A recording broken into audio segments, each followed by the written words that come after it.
everyone. It will be my honor for the next 10 minutes or so to present my topic for today, which is the Batas Pambansa bilang 232, an act providing for the establishment and maintenance of an integrated system of education.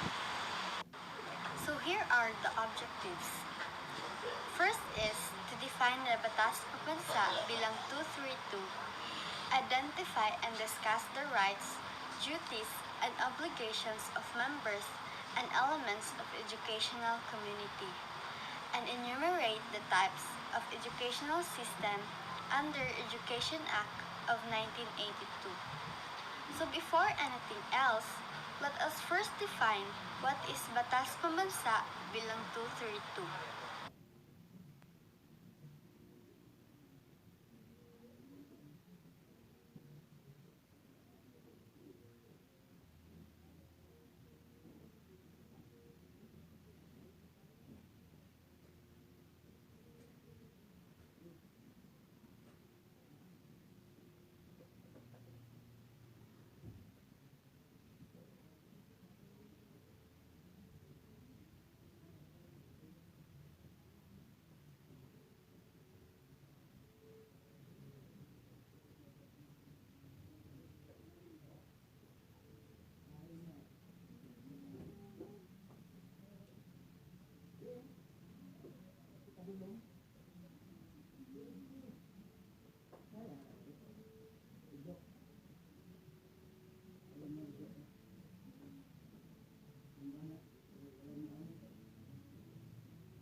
So let us now move on to the Declaration of Basic Policy.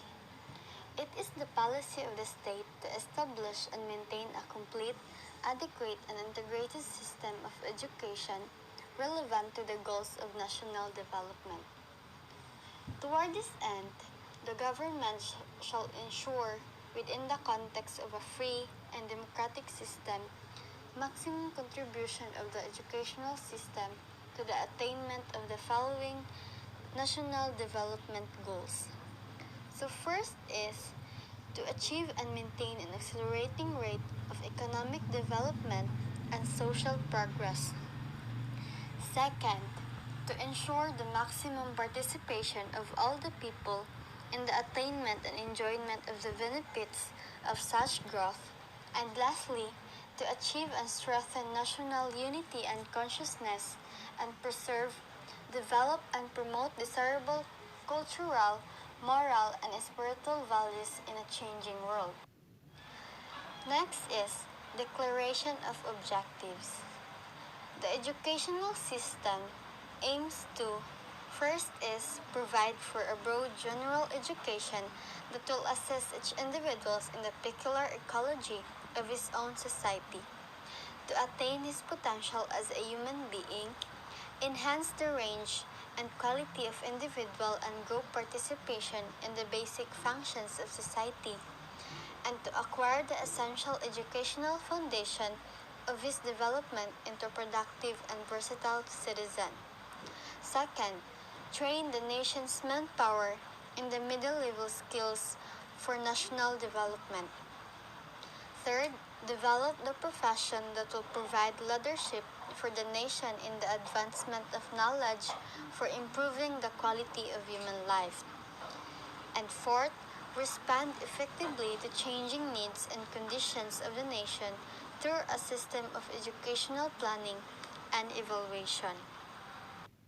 Now, what is educational community? So educational community refers to those persons or group of persons or associated in institution involved in organized teaching and learning system. So the question is, who are the members of the educational community? So first is the parents. Parents are the guardians or the custody of pupils or students.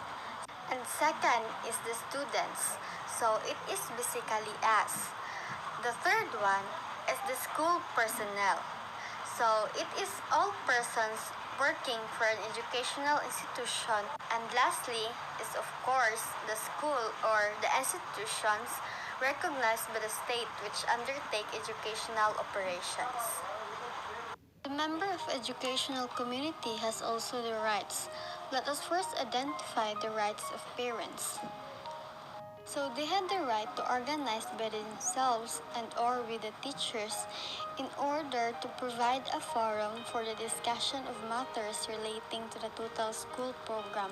So for example of this is the Parent Teachers Association or the PTA. Second is they have the right to access to any official record directly relating to the children who are under the parental responsibility.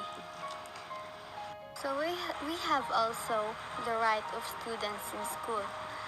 So as a student, we have the right to receive primarily through competent instruction relevant to the quality education in line with national rules. Second is the right to freely choose a field of study subject to existing curricula and to continue this course therein up to graduation. So also as a students, we have the right to choose what we want. The third one is the right to school guidance and counseling services for decisions and selecting the alternatives in fields of work suited to his potential. Fourth is the right to access to his own school records, the confidentiality of which the school shall maintain and preserve. So, it is not just a parents have right to access your school records, but also as students, na po kay right nga ma-access imong mga records sa school. And we have also the right to the issuance of official certificates, diplomas, transcript of records, grades, transfer credentials, and other similar documents within 30 days from request. And we have also a right to publish student newspapers and similar publications, as well as the right to invite resource persons during assemblies. 7 is the right to free expressions of opinions and suggestions. So, example of this is participation in class.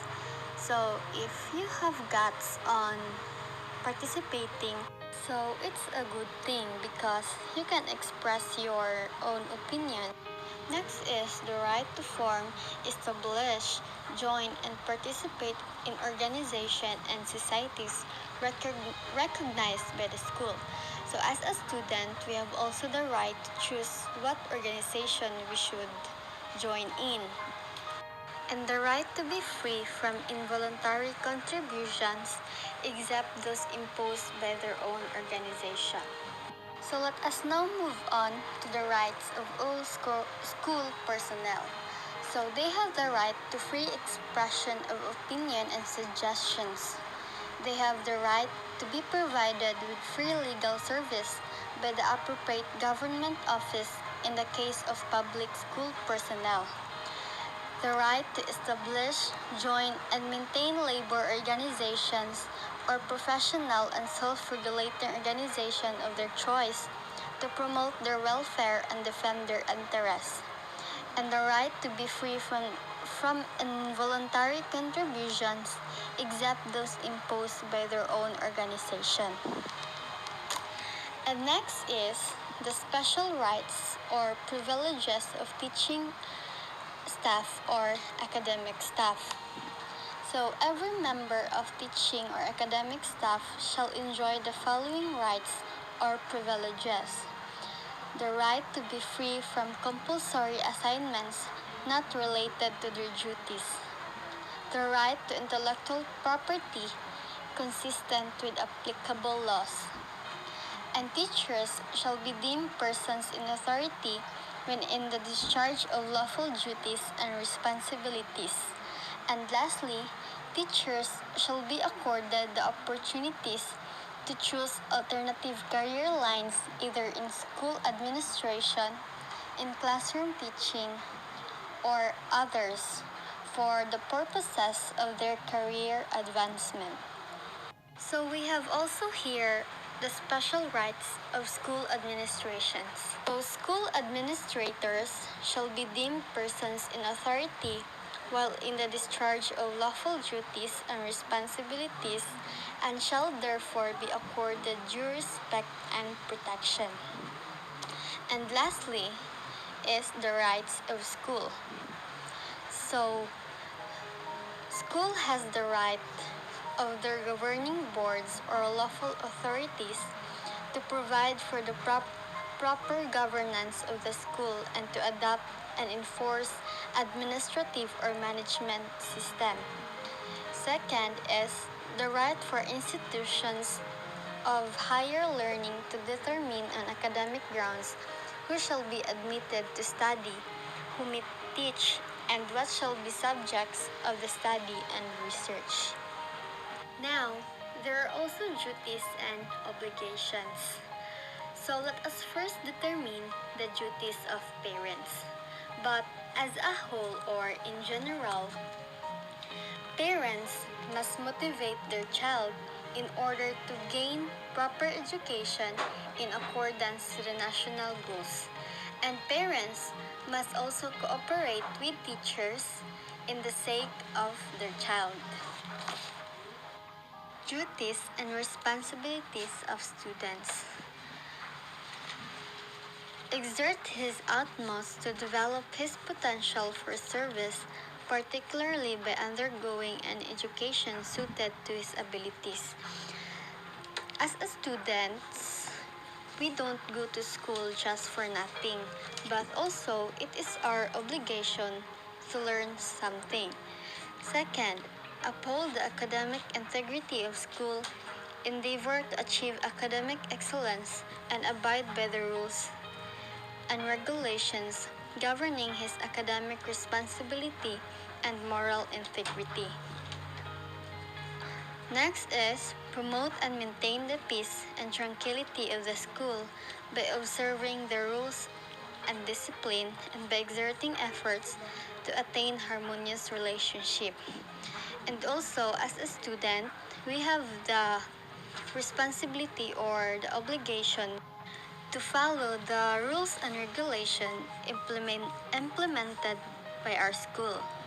And we have the duties to participate actively in civic affairs and in the promotion of general welfare, particularly in the social, economic, and cultural development of the community, and exercise his right responsibly in the knowledge that he is answerable for any infringement or violation of the public welfare and of the right of others.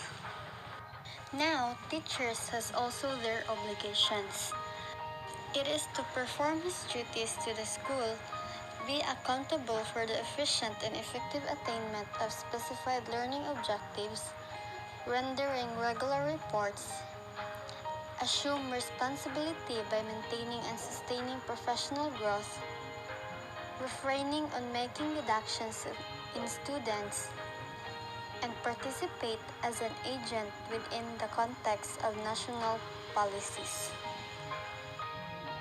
We have also here the school administrator's obligation. So the teacher and school administrator's obligations are almost the same. But as a school administrators, you have to maintain your professional behavior so that it is easy for you to deal with the students and parents. And most of all, administrators shall observe due process, fairness, promptness, privacy, constructiveness, and consistency in disciplining his teachers and other personnel. School administrators should also maintain adequate records and submit required reports to the Ministry of Education, Culture, and Sports.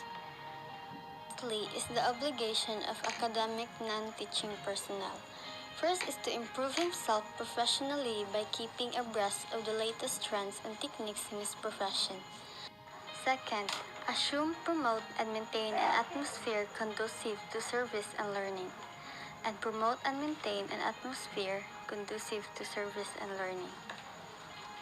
That would be all, and the continuation of this topic shall be discussed by Julie May W.